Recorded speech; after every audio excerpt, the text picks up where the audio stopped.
அப்போது multi needling அப்படிங்கிற அந்த கான்செப்டே வந்து ஒரு தவறான கான்செப்ட். அது வந்து அந்த மல்டி நீட்லிங் போடுறாங்க அப்படின்னா அது யாரை ரிஃப்ளெக்ட் பண்ணுது அப்படின்னு பார்த்தீங்கன்னா அந்த வைத்தியரை தான் ரிஃப்ளெக்ட் பண்ணுது.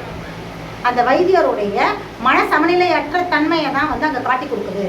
இப்போ வைத்தியருக்கே மனசமநிலையற்ற தன்மை இருக்குது அப்படின்னா அவர் எப்படி மனசமநிலை இல்லாமல் மனசமநிலை குறைந்த ஒரு நோயாளி வரும்பொழுது அவரை குணப்படுத்த முடியும்?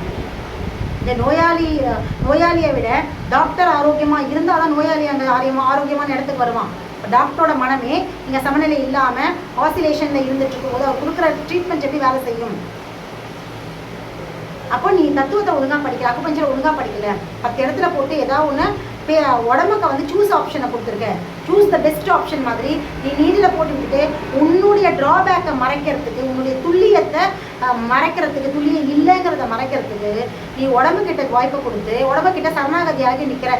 அம்மா எனக்கு ஒன்றுமே தெரியாது, நான் சரியாக படிக்கலை, எனக்கு மருத்துவ முறையை பற்றின சரியான புரிதலும் இல்லை, தேடலும் இல்லை, நான் வந்து ஏதோ ஒன்று எனக்கு தெரிஞ்ச கத்துக்கான்னு படித்ததை வச்சு நான் அவங்களுக்கு ட்ரீட்மெண்ட் கொடுத்துட்டேன், இனிமேல் நீயா பார்த்து கருணை புரிஞ்சு அந்த பேஷண்ட்டை தொடர்ந்து என்கிட்ட வர வைக்கிறதுக்கு அவங்களுக்கு ஏதாவது ஒரு மாற்றத்தை கொடுன்னு சொல்லி நீ அந்த உடலுக்கிட்ட முன்னாடி நின்றுருக்க.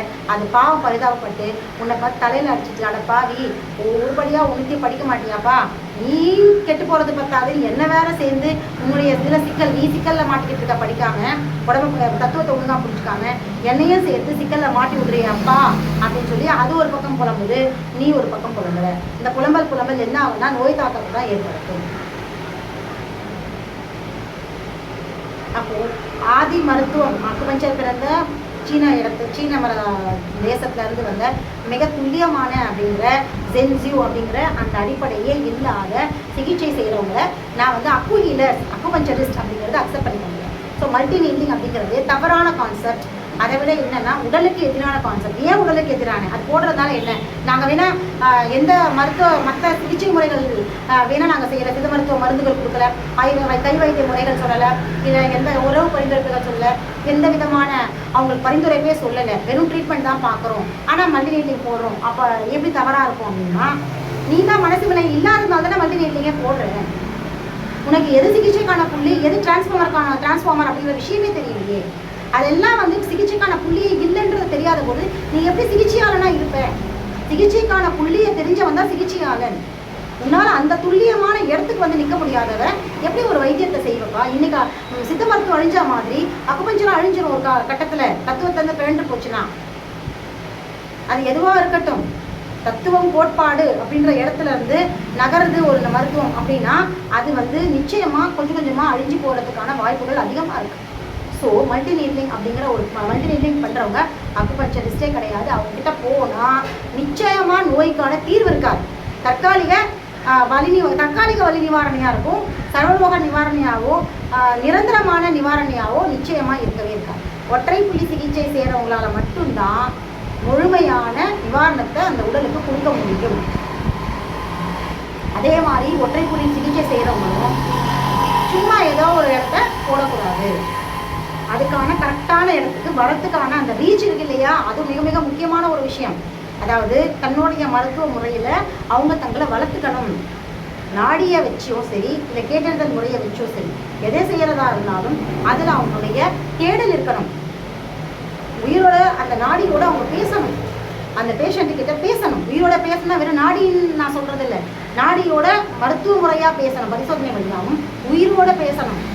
இது உயிர் நாடி, அது உயிர் சக்தி. உயிர் சக்தியோட பேசணும்னா உயிர் நம்மக்கிட்ட பேசணும்.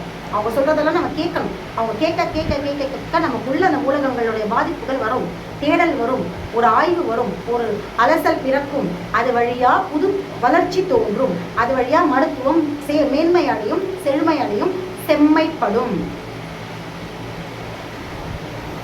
இது ஒற்றை புள்ளி சிகிச்சை செய்கிறவங்களுக்கான ஒரு விஷயம். ஒற்றைப்புள்ளி தானே, ஒரே ஒரு நின்று தான் போட சொல்கிறாங்க. எதை போட்டால் என்ன வேலை செய்ய போகுது அப்படின்ற இடத்துக்கு போடு, எதை போட்டாலும் வேலை செய்யணுன்ற ஒரு இடத்துல இருந்தாலும் அக்குபஞ்சர் வளர்ச்சி அடையணும், வர்ற நோயாளிகள் குணமாகணும் அப்படின்ற இடத்துக்கு நீ வரணும்னா நீ வந்து அதற்கான துல்லியமான ஜென்சியூவில் இருக்கணும். ஜென்சியூ எங்கே அப்படின்னா அதோடைய ரூட்டை கண்டுபிடிக்கணும். ரூட்டை கண்டுபிடிக்கணும்னா நீ அந்த அக்குபஞ்சரோடைய தேடலில் இருக்கணும். அந்த வைத்திய முறையுடைய தேடல் இருக்கணும். என்ன சொல்லுது, இப்படியான தேடல் முறையினால தானே ஃபஸ்லூர் ரஹ்மான் ரொம்ப ரொம்ப ஓப்பனாக இந்தியா அக்குபஞ்சர் அப்படின்னு சொல்லிக்க முடிஞ்சது. அதை யாராச்சும் பிரேக் பண்ண முடிஞ்சுதா? சீன மருத்துவத்தை இந்தியா அக்குபஞ்சர் அவர் அப்படின்னு சொல்லி அவரை இன்னைக்கு கொண்டு வந்திருக்காங்கன்னா அதை எந்த சீனர்களால் எதிர்க்க முடியுதா? வேற யாராலையாவது அக்குபஞ்சரை எதிர்க்க முடியுதா? ஏன் எதிர்க்க முடியல? அவர்கிட்ட உண்மை இருந்தது, அவர்கிட்ட துல்லியம் இருந்தது, அவர் பார்த்த சிகிச்சை முறை எக்ஸாக்ட் ரைட்டாக இருந்தது. சீனர்களால் கூட அதுக்கிட்ட நெருங்க முடியாத அளவுக்கு அவருடைய வைத்திய முறையோட ஒழுங்கு இருந்தது. வெறும் ஆதி மருத்துவங்கள் செஞ்ச அதே விஷயத்த அவர் கரெக்டாக செஞ்சார். அவர் கொடுத்த ஒரு டச், மாதம் ஒரு டச் கொடுத்தார், அதுலேயே அவங்க குணமாயிட்டாங்க அப்படின்னா அதுதான் ஜென்சியூ. ரூட்டை கரெக்டாக கண்டுபிடிச்சி கொடுத்தாரு. எல்லாரும் தான் ஒற்றை புள்ளி சிகிச்சை கொடுக்குறாங்க. ஏன் ஒரு சிலர் கொடுத்தா மட்டும் வேலை செய்யுது அப்படின்னா அவங்களுடைய தேடல். அவரை தேடினார், அந்த மருத்துவத்தை தேடி தேடி தேடி தேடி அவருக்கு சுற்றி எத்தனையோ அக்குபஞ்சர் அவரை சுற்றி வளைச்சிச்சு.